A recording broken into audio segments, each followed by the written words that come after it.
It was just a real moment where I was like, this agenda does exist. And I guess it existed all the time. I just didn't know about it. And tell me, as someone who's worked, within the mainstream media for a long time, and obviously something that's always talked about nowadays is how the mainstream media don't give us the real news or give us their direction or their agenda. I mean, it's that not a day goes by when you don't see a picture, for example, on Instagram where someone's showing this is what the mainstream media is showing. I don't know. It could be a riot somewhere, and this is what the man on the street showing, and there's 4 people at this riot, whatever it is. I mean, are there any real life experiences you can talk about where you've been told this is an agenda we're following, or where that you or someone else has been, I guess, writing lies, to put it bluntly? Yeah, it's really interesting that you say that, and it's emotional for me because I dreamed of this career. I love telling stories, but I now call myself a recovering journalist because I know that I was part of this system, but I wasn't really aware of it. So when people who don't know anything about it talk about it, like telling lies, and you were instructed to, it's not like that. Like anything else, it's so subtle, if that makes sense. So examples I can use from early in my career were that I was always interested in holistic alternative treatments. I lost my mom when she was 53, my age that I am now, and I was 27. She died of cancer, and she was always a very ill person. So it now makes sense that I always gravitated to health and alternative treatments and holistic, looking at the body. It's not, a cluster of symptoms, but like, what's the root cause of things? When I tried to do those stories, often they would be discouraged, but not in the way that you would think. Not like, you can't write that. Just discouragement. Do you know what I mean? People aren't really interested in that. People aren't really interested, or do more work. You have to do more of this. This is how it happens.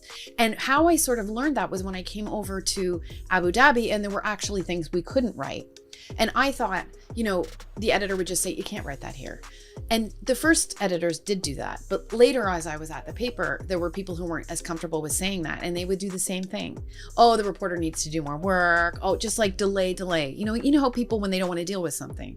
And so that's how I've sort of found it out. So where are these agendas coming from? So your editor's telling you, oh, your story needs a bit more work, we can't run that just yet. But where's he getting his direction or his advice from? This is what I've never really understood. And there was a moment when I worked in Canada, and I was a columnist in Canada, a national columnist, and I wrote a column about the former prime minister's son, who became an entertainment guy.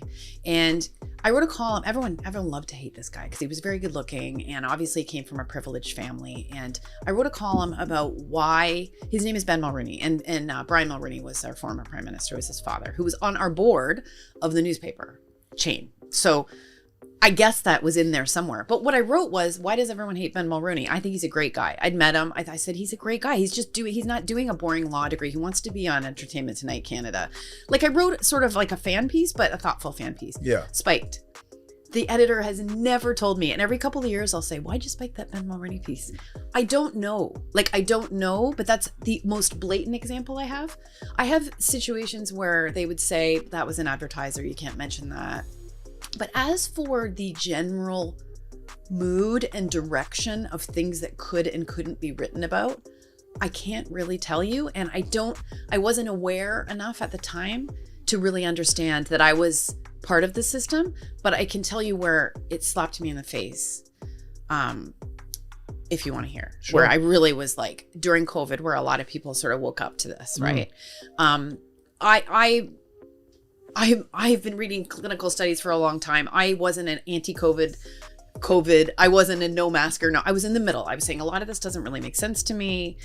Some of the things that we're doing, they're not what would have been done in public health. This seems really repressive and restrictive. This seems like there's really smart people over here saying that some of these measures we're taking are hurting people, and then they're being censored. Everything seemed very weird to me. And it's when I started to see the media for what it was. And then in Canada, there was a protest movement with a convoy. There was like the truckers. They formalized, they organized, they rode across the country, and they arrived in the capital, Ottawa, to protest. And they parked their trucks, and everyone hated them. And I was kind of from afar going like, this is a really cool thing that's happening. This is like in our Charter of Rights and Freedoms, we have these rights enshrined. We have the right to protest. We have the right to speak up. We have all these rights. And first of all, I noticed, I mean, if it was back in the day, I worked in Ottawa, at the Ottawa Sun, we would have gone and written amazing stories. We would have written like they had laundry lines because these trucks were all parked on Parliament Hill. People were setting up bouncy castles. There were food stalls. We would have been doing all these human interest stories. All I saw was negative stories.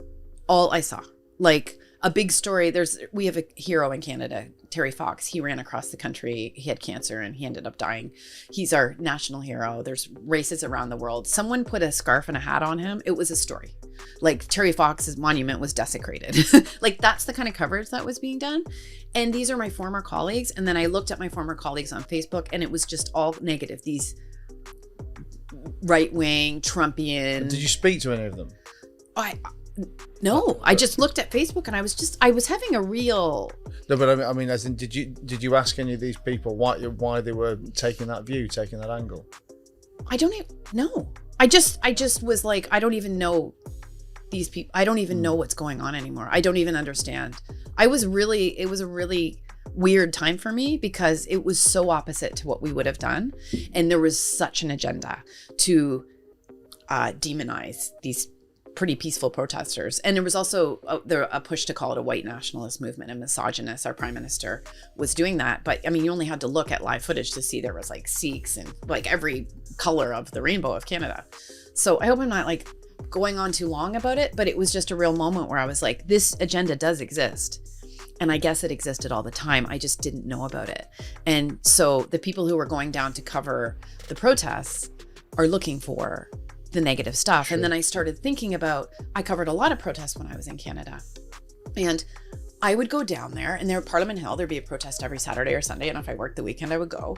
And, one of the other stories was that there was Nazis at this protest. And there were like one or two Nazis. And I said to my friends, those Nazis would always come to protest. They're very opportunistic. Like there'd be a protest on like Armenian genocide and then there'd be some Nazis in the corner. I can go and I can focus on that negative element and I can make a story. And I kind of need to, because you can't go back to the newsroom and say, that was a beautiful protest. Everyone is really happy and they have, they have a great, that doesn't fly. And I guess I didn't really realize that. And that's where I started to realize that when you focus on the sensationalistic small part, you're not reflecting reality. And then I started to think about how news covers what's rare and it's not really what's true.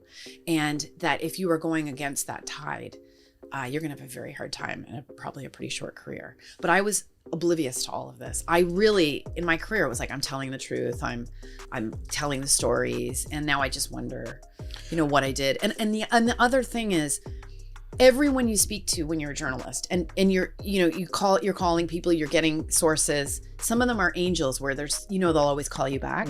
All of these people have an agenda and a reason to speak with you, right? Like they're all speaking with you for a reason. And so are you ever getting the real truth? What are you getting? Right? Like, so all that to say, it's very nuanced, but I don't recognize media at all.